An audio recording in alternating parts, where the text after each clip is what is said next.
Selamat pagi, Bapak Ibu penilai sertifikasi dosen gelombang 1 tahun 2025. Perkenalkan, nama saya Deavani Clara Sinaga, salah satu dosen pada program studi Diploma 3, Manajemen Perencanaan dan Pemasaran Pariwisata di Politeknik Pariwisata Medan.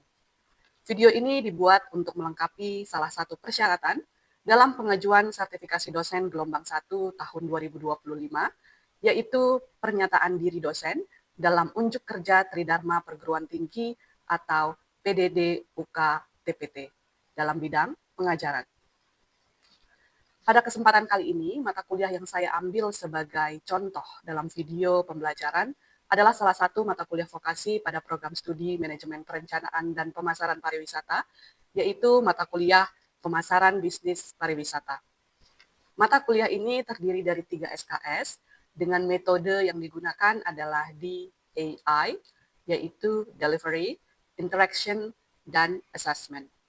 Deskripsi mata kuliah ini, mata kuliah pemasaran bisnis pariwisata, berisi tentang mata kuliah yang membahas gambaran pemasaran bisnis pariwisata yang efektif, serta mampu mengkomunikasikan pemasaran bisnis pariwisata menggunakan platform online, media sosial, dan aplikasi pemasaran. Dalam mata kuliah ini juga melatih mahasiswa untuk menjadi seorang yang mampu merencanakan dan membuat pemasaran pariwisata dan bisnis pariwisata dengan langkah-langkah pemasaran dan didukung dengan penggunaan teknologi aplikasi yang relevan. Materi ajar dalam mata kuliah ini juga disesuaikan dengan perkembangan zaman serta kebutuhan industri sehingga dapat digunakan untuk generasi selanjutnya. Capaian pembelajaran mata kuliah ini terdiri dari sikap, pengetahuan, keterampilan, dan keterampilan khusus. Adapun capaian mata kuliah ini terdiri dari 4 CPMK. Yang pertama, mahasiswa mampu menjelaskan pengertian pemasaran, pemasaran pariwisata, dan ruang lingkup pemasaran pariwisata. Yang kedua, mahasiswa mampu mengidentifikasi segmentasi pasar potensial berdasarkan preferensi, perilaku, dan kebutuhan wisatawan. Yang ketiga, mahasiswa mampu merencanakan strategi pemasaran bisnis pariwisata yang efektif, serta yang keempat, mahasiswa mampu menggunakan teknologi informasi dan komunikasi untuk memperluas jangkauan pemasaran seperti platform online, media sosial, dan aplikasi perjalanan. Dalam mata kuliah ini, pokok pembahasan yang akan dibahas selama 1 semester adalah sebagai berikut.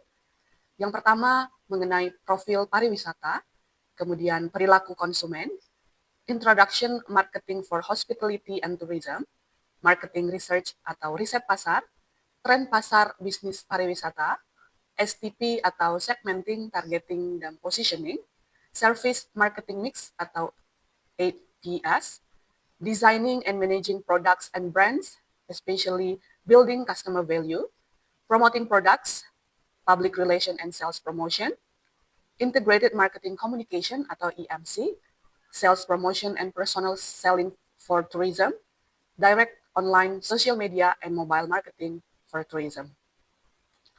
Referensi yang digunakan dalam mata kuliah ini adalah yang pertama, buku Marketing for Hospitality and Tourism, penerbit Pearson, karya Kotler Philip.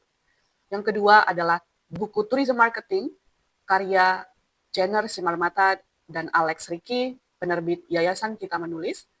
Yang ketiga adalah buku Hospitality and Travel Marketing, penerbit Delmar, karya Morrison, serta jurnal-jurnal atau artikel terkait dengan materi pembelajaran. Media pembelajaran yang digunakan dalam mata kuliah ini beragam, seperti e-book, e-journal, PowerPoint, quizzes, WhatsApp group, serta email. Perangkat pembelajaran yang digunakan seperti laptop, PC di ruang kelas, Infocus, dan lab program studi. Aspek penilaian mata kuliah terdiri dari nilai harian 20%, nilai harian diambil dari kehadiran, keaktifan mahasiswa di kelas, partisipasi di kelas, dan kemampuan saat diskusi. Kemudian tugas 20%, baik itu tugas individu dan kelompok, ujian tengah semester atau UTS 30%, serta UAS atau ujian akhir semester 30%. Metode pembelajaran yang digunakan pada mata kuliah ini beragam seperti ceramah, presentasi, diskusi dan tanya jawab, serta tugas individu dan tugas kelompok. Berikut adalah contoh video pembelajaran yang akan dilakukan di dalam kelas secara offline atau luring. Oke, selamat siang teman-teman semua. Oke, gimana hari ini? Sudah makan siang? Sudah? Oke, hari ini kita kembali ke mata kuliah pemasaran bisnis pariwisata ya. Ini sudah pertemuan ke-7 atau 6 kalau saya tidak salah berdasarkan RPS yang sudah share ke kalian. Baik, sebelum kita mulai perkuliahan hari ini, kita berdoa dulu menurut agama dan kepercayaan masing-masing supaya kelas hari ini berjalan dengan lancar. Doa dimulai.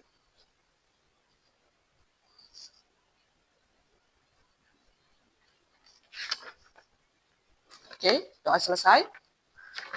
Oke, berdasarkan RPS, hari ini kita ada di pertemuan ke-6 ya. Pertemuan ke-6 itu kita akan membahas mengenai STP ya. Tadi saya mau tanya apa itu STP, ternyata saya udah tulis di depannya. Jadi STP itu adalah singkatan dari segmenting, targeting, positioning. Oke, sebelum kita masuk ke materi ini, saya mau mereview sedikit materi sebelumnya, pertemuan sebelumnya. Ada yang tahu? Atau ada yang masih ingat pertemuan kita sebelumnya? Tren pasar dan riset pasar. Oke.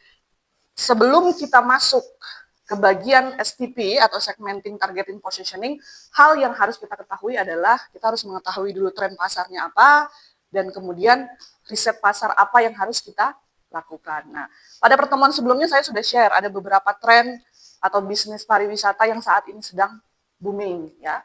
Coba Najwa, masih ingat nggak ada berapa tren atau bisnis pariwisata pada pertemuan sebelumnya? Tren atau bisnis pariwisata trennya ada 9. Yang pertama ada tourism, yang kedua staycation, yang ketiga ada film dan destinasi, yang keempat ada sustainable tourism, yang kelima ada adventure tourism, yang keenam wisata ekosistem kopi, dan yang ketujuh ada micro tourism, yang kedelapan ada taman hiburan yang lebih adaptif yang dengan teknologi, yang kesembilan ada wisata tantangan atau mikrowisata. Oke, nah ke-10 itu tadi adalah tren pariwisata saat ini yang berpotensi juga untuk dijadikan bisnis pariwisata gitu. Jadi sebagai kalian adalah mahasiswa di program studi pemasaran pariwisata, setidaknya kalian harus mengetahui tren-tren tersebut untuk kalian tahu bagaimana cara memasarkannya, bagaimana cara mempromosikannya. Dari ke-9 tadi ya, ada tren pariwisata, ada sustainable, ada staycation, ada metro dan mikrotourism. Nah, yang paling kalian sering dengar mungkin adalah staycation. Oke. Kalau Sultan, menurut Sultan, staycation itu apa Sultan? Pernah nggak staycation? Pernah. Oke. Menurut Sultan, staycation? Sama keluarga. Oh, sama keluarga. Iya, jadi saya padahal nggak nanya ya sama siapa. Oke, menurut Sultan, staycation itu apa? Staycation merupakan kegiatan pariwisata yang dilakukan di suatu tempat, contoh kayak villa, hotel, resort, dan sebagainya, untuk bersantai. Baik, oke. Terima kasih Sultan untuk jawabannya. Jadi staycation. Kalau dari arti kata per kata, stay itu artinya tinggal. Cation itu penggalan dari vacation, ya, vacation atau holiday, wisata. Jadi dia berwisatanya itu stay di situ saja. Makanya staycation itu identik dengan kegiatan wisata yang dilakukan hanya di satu tempat, yaitu di akomodasi. Bisa itu di hotel, villa, resort, apalagi camping, ya, itu masuk apa? Penatapan apa itu?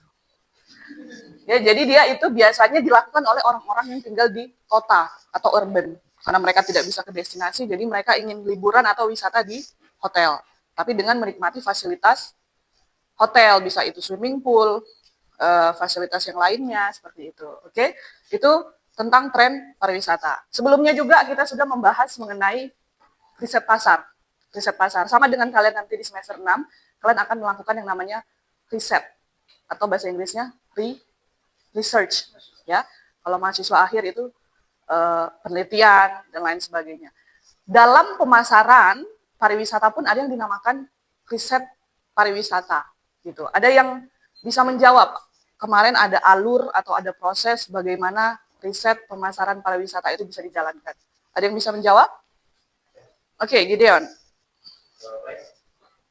Proses riset pemasaran pariwisata itu ada 6, yaitu yang pertama ada definisi masalah, dan yang kedua ada pengembangan dengan masalah, yang ketiga, formulasi rencana riset. Yang keempat, kerja lapangan untuk pengumpulan data. Yang kelima, penyiapan dan analisis data. Dan yang terakhir, yang keenam, penyiapan dan presentasi laporan. Ya, kalau kita lihat dari 6 proses itu diawali dengan yang pertama adalah identifikasi atau definisi masalah. Kita harus tahu dulu masalahnya apa, ya, baru kita kaji, kita cari tahu dan lain sebagainya, mulai dari ngambil data, analisis data, sampai di tahap akhir adalah hasil atau laporan atau hasil dari yang kita teliti, ya. Jadi bukan hanya ilmu-ilmu lain, tapi pariwisata juga menggunakan riset untuk mencari atau menentukan sesuatu. Oke, terima kasih untuk teman-teman yang sudah membantu kita untuk mereview kembali ya materi sebelumnya. Nah, hari ini kita akan belajar mengenai segmenting, targeting, positioning. Ya. Segmenting, segmenting. Kalau dilihat dari gambarnya ini, nah ini kan di sana ada segerombolan atau sekelompok orang dengan berbagai macam varian warna. Kemudian mereka apakan ini? Dikelompokkan sesuai dengan warnanya masing-masing. Nah, jadi proses segmenting itu adalah membagi. Ini kalau di pemasaran itu pasar itu bukan pasar yang teman-teman lihat di pasar ya, maksudnya market gitu. Tapi pasar itu adalah calon customer atau orang ya. Dibagi atau dikelompokkan berdasarkan karakteristik yang berbeda-beda. Ini berarti si biru muda, ini si biru tua, ini si merah. Ini proses yang pertama, proses segmenting ya. Kita segmentkan dulu. Kemudian segmenting itu dibagi atau dikelompokkan menurut 4 aspek. Ada geografi, demografi, behavior. Kalau dari gambarnya geografi berarti disegmenkan berdasarkan tempat, baik itu daerah asal, tempat tinggal ya. Kalau demografi berarti berdasarkan umur, jenis kelamin, pendidikan, pekerjaan. Ya. Kemudian yang ketiga ada psikografi, bisa itu habit, bisa itu hobi, bisa itu psikologi seseorang. Dan yang keempat adalah menurut perilaku, behavior ya, behavior atau perilaku seseorang. Nah ini tadi yang saya sebutkan, kalau geografis itu berhubungan dengan tempat. Kalau demografis itu bisa dari usia, pendapatan, pekerjaan, jenis kelamin, pendidikan, dan lain sebagainya. Kalau psikografis, gaya hidup atau status sosial. Kemudian kalau behavior atau perilaku itu tadi, pengetahuan, sikap, dan tanggapan. Nah, ini tujuannya, nanti kalian bisa cek sendiri. Kemudian proses yang kedua ada yang namanya, tadi kan S, T, P. T itu adalah targeting. Jadi dari segmen ini tadi terus kita target. Yang mana yang cocok gitu ya. Dari antara ada 3 tadi, ada merah, biru tua. Nah, di antara 3 itu mana yang mau kalian target? Nah, itulah proses ini yang dinamakan targeting. Kalau pengertiannya coba Fania bisa baca yang di bawah. Mengidentifikasi dan memilih target pasar merupakan langkah esensial bagi setiap bisnis dalam perencanaan pemasaran. Nah, jangan sampai kita salah target ya. Misalnya kita mau buat bisnis untuk tracking gitu. Apakah target kita orang-orang lansia? Tidak. Apakah target kita anak-anak? Bisa jadi tapi dengan ketentuan usia yang ditentukan gitu. Jadi memilih target itu makanya dibilang esensial ya, penting untuk memilih target yang tepat. Kemudian yang ketiga ada STP, positioning. Positioning itu berhubung dengan posisi ya. Mau kita tempatkan di mana bisnis kita ini atau kita mau membuat posisi bisnis kita itu sebagai apa gitu, itu positioning. Kalau dari pengertiannya nama boleh baca? Market Positioning atau penempatan pasar merupakan proses pengembangan identitas atau citra suatu produk atau make agar konsumen menilai dengan suatu cara tertentu atau. Nah, itu menurut Wilkinson 2013. Jadi bagaimana kita sebagai pemilik bisnis menentukan posisi bisnis kita ini supaya konsumen melihatnya ini sebagai apa gitu. Apakah bisnis perjalanan, apakah bisnis akomodasi, ataukah bisnis makanan gitu. Kita harus membuat positioning atau posisi yang jelas gitu. Ini langkah-langkahnya ya. Yang pertama, diferensiasi produk. Diferensiasi produk itu yang pertama harus berbeda dari pesaing. Misalnya saya punya bisnis yang berhubungan dengan pariwisata. Mungkin saya punya jasa penyewaan sepeda di desa wisata di Samosir misalnya. Apa yang membedakan bisnis saya dengan penyewa-penyewa sepeda lainnya? Oh, mungkin saya dengan fitur tambahan gitu, atau misalnya saya menggunakan sepeda yang ramah lingkungan mungkin. Nah, itu yang berbeda dari pesaing. Yang kedua, memberikan solusi. Jadi kita harus membuat bisnis atau menciptakan bisnis itu yang bisa memberikan solusi, bukan hanya asal berdiri tanpa ada tujuan atau solusi yang jelas. Yang kedua, memprioritaskan dan memilih keunggulan kompetitif. Ada yang namanya USP atau Unique Selling Point. Apa uniknya? Ya, bisnis kita itu keunikannya di mana? Apa yang menjadi ciri khasnya? Kemudian selanjutnya berkomunikasi dan menyampaikan posisi. Nah, ini biasanya dimunculkan dalam bentuk branding, gambar atau visual. Branding contohnya apa? Ada logo, ada apa lagi? Ada tagline, gitu. Kemudian ada hashtag-hashtag yang digunakan untuk membuat bisnis kita itu posisinya jelas di mata konsumen. Dan yang terakhir harus ada pernyataan positioning. Nah, ini dia biasanya berupa apa ya kalau bahasa Indonesia jargon. Misalnya jargon atau campaign. Biasanya kan suka itu campaign ramah lingkungan gitu, atau misalnya produk daur ulang gitu, atau recycle. Itu dia. Oke, untuk membantu teman-teman supaya lebih mengingat lagi materi hari ini, saya akan kasih waktu kalian 10 menit. Oke, saya hanya kasih gambar ini ke kalian. Silakan kalian analisis masing-masing berdasarkan definisi atau informasi tentang STP yang sudah saya sampaikan tadi.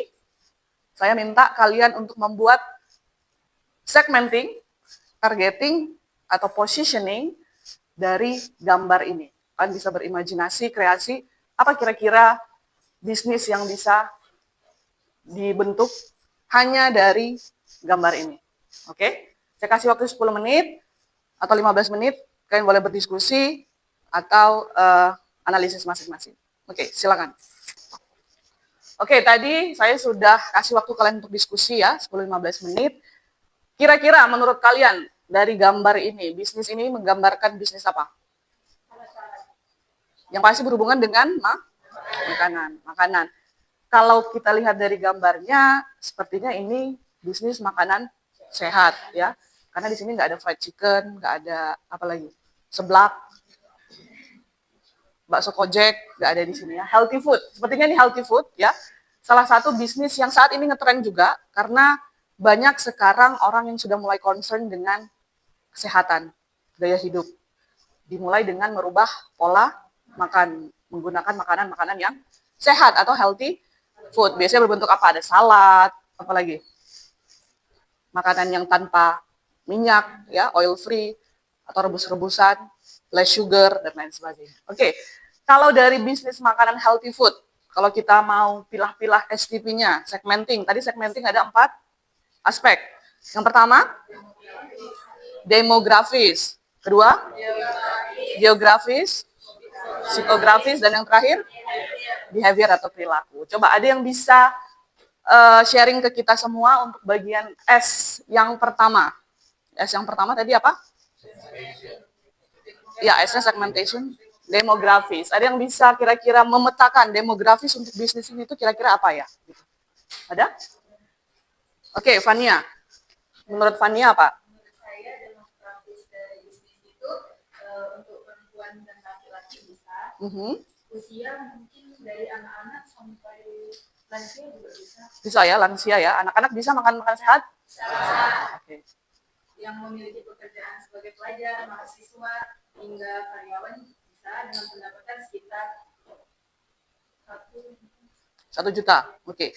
Karena memang tidak dipungkiri kalau semakin sehat makanan itu, harganya semakin mahal. Makanya banyak orang beralih ke makanan yang biasa karena harganya lebih ekonomis gitu ya. Jadi kalau kita membuat segmenting dari sisi demografi, kemudian mengambil unsur pendapatan, sepertinya memang harus target pasar yang memiliki pendapatan menengah ke atas gitu ya. Karena memang kalau kalian survei coba ya, makanan-makanan healthy food itu pasti harganya lebih mahal dari kalian mungkin seporsi salad wrap mungkin lebih mahal daripada seporsi nasi goreng atau misalnya bakso goreng gitu ya.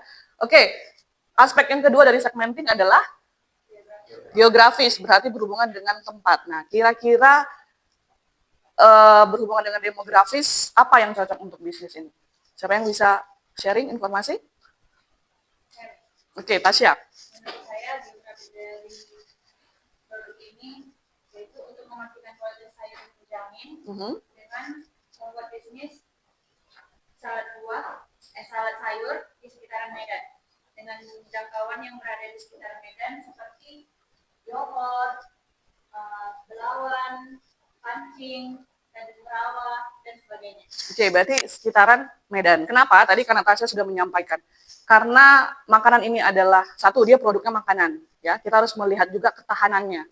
Pasti dia tidak tahan lama gitu. Jadi kalau bisa, produk ini bisa dijangkau dari mereka-mereka yang lokasinya berdekatan dengan si produk ini di mana. Gitu. Jadi kalau misalnya di Medan, nggak mungkin dong dari Aceh dia pesan. Ya mungkin, tapi dalam bentuk kemasan mungkin frozen ya, sudah tidak fresh lagi gitu. Kalau misalnya kalian sering baca juga di produk makanan yang tanpa pengawet atau yang sehat itu segera dikonsumsi gitu ya, sering lihat ya, segera dikonsumsi. Oke, itu dari demografi. Aspek yang ketiga ada psikologi, psikografis, berhubungan dengan psikologi seseorang. Siapa yang bisa jawab? Coba dari laki-laki. Oke, Tony. Psikografis itu target pasarnya orang yang menyukai berbagai olahan sayuran ataupun makanan sehat. Biasanya ini orang yang memproduksi ini orang yang suka sering berolahraga. Oke, jadi dari segi psikografis tadi ya, tadi apa? Bisa itu gaya hidup, perilaku. Nah, apakah orang yang, mohon maaf, yang mungkin badannya agak obesitas ya, terus dia sukanya tiduran, apalagi sukanya jajanan fast food, kira-kira mereka tertarik nggak sama makanan healthy food ini? Tidak ya. Nah, jadi dari situ kita bisa segmenkan, oh ini cocok untuk orang-orang yang rajin olahraga, yang peduli apa tadi, kesehatan, yang concern terhadap gaya hidupnya gitu. Itu dari sisi psikografi. Segmenting aspek yang keempat ada behavior atau perilaku. Coba di sebelahnya Tony ada siapa ini? Oke, Johannes. Kalau dari sisi behavior apa itu? Pasarnya orang yang ingin beralih ke makanan sehat. Beralih. Disebut food yang mempunyai vitamin dan protein. Tapi dia tak menutup kemungkinan bakal mencicipi juga makanan ini seperti makanan tren viral. Oke, kalau dari behavior atau perilaku mungkin tidak semuanya orang yang suka makanan sehat. Tadi seperti Tony bilang, ada yang orang sukanya itu ikut-ikutan, ya. Oh, sekarang tren lagi makanan sehat, dia ikut. Bisa juga itu jadi segmenting kita dari sisi behavior. Tadi seperti dia bilang, tidak menutup kemungkinan dia hanya ingin mencoba ya produk-produk yang unik atau yang saat itu sedang ngetren. Oke, itu dari sisi S, dari sisi T. T-nya apa tadi? Targeting. Nah, kira-kira tadi kita udah segmenkan itu kan? Nah, kira-kira target kita itu yang mana di antara yang mereka itu? Ada yang bisa membuat targeting untuk produk bisnis makanan sehat ini? Oke, Sultan. Oke, targeting menurut saya yaitu segmen pasar yang menjalankan gaya hidup sehat dengan mengonsumsi makanan sehat. Terus membuat layanan kemudahan bagi target pasar yang dimaksud delivery service. Selanjutnya, menyediakan menu makanan gluten free. Oke, jadi kalau dari targetnya tadi kan kita udah pilih tuh segmennya. Oh, usianya yang segini, pendapatannya yang segini, orang-orang yang gaya hidupnya seperti ini, perilakunya seperti ini. Nah, setelah kita melihat mereka itu semua, kita buatlah target yang tepat. Seperti mungkin memudahkan tadi dengan bentuk delivery service, ya.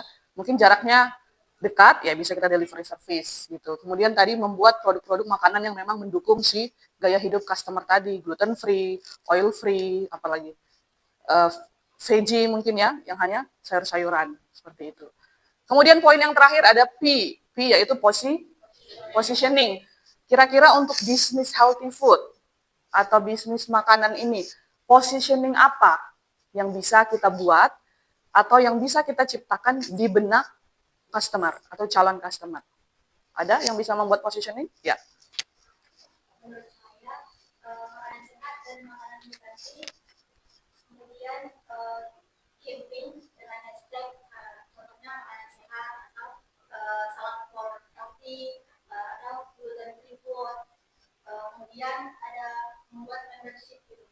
Oke, jadi campaign itu adalah bagaimana kita menciptakan sesuatu ya dari produk kita ini supaya orang mengingat, oh kalau gluten free ya produk ini gitu, oh kalau makanan sehat ya produk ini gitu. Nah, biasanya campaign itu tadi dibantu dengan yang namanya hashtag ya. Kalian semua menggunakan sosial media ya. Hashtag itu adalah untuk mempermudah kita mencari atau men-tracking sesuatu. Misalnya hashtag wisata Samosir. Nah, muncullah semua postingan yang ada di Samosir. Begitu juga ini, kalau misalnya kita bikin atau bangun positioning dengan hashtag apa tadi, healthy food, atau misalnya healthy food Medan gitu, atau misalnya salad wrap Medan, nah akan muncullah si produk yang kita inginkan. Seperti itu. Oke, terima kasih untuk analisis, aspirasi, atau pendapat kalian mengenai bisnis ini tadi. Oke, karena pertemuan kita juga harus berakhir ya, waktunya sudah habis. Kita bertemu lagi minggu depan, tapi sebelum saya tutup, oke, ada yang bisa memberikan kesimpulan atau conclusion untuk materi kita hari ini. Oke, Sri Nama. Untuk materi yang telah saya dapatkan, dapat saya simpulkan bahwa STP ataupun segmenting itu adalah pengelompokan pasar. Targetnya itu memilih pasar yang telah kita kelompokkan, dan untuk positioningnya adalah menentukan pasar dari bisnis yang telah kita tentukan sebelumnya. Oke, terima kasih Sri Nama. Jadi STP itu mereka itu sudah satu kesatuan ya, tidak bisa S-nya aja tanpa T atau P-nya aja tanpa ST, itu tidak bisa, harus satu kesatuan. Makanya nanti kalian akan sering familiar dengan istilah STP, segmenting, targeting, positioning. Oke, materi berikutnya atau minggu depan kita akan membahas mengenai service marketing mix. Mungkin teman-teman sering mendengar yang namanya marketing mix atau bauran. Nah, bauran pemasaran produk umum itu sangat berbeda dengan bauran pemasaran pariwisata, ya. Jadi tidak bisa disamakan karena jenis produknya juga berbeda, ya. Produk umum misalnya seperti fashion, baju, barang-barang pabrik itu beda bauran pemasarannya dengan pariwisata. Karena pariwisata itu kan bentuknya jasa, ya, atau service. Dia tidak bisa dilihat, tidak bisa disentuh, ya, atau istilahnya adalah intangible product. Oke, minggu depan kita akan bahas mengenai service marketing mix. Oke, sebelum kita tutup, karena tadi sudah kita awali dengan berdoa, sekarang kita tutup juga dengan doa. Doa dimulai.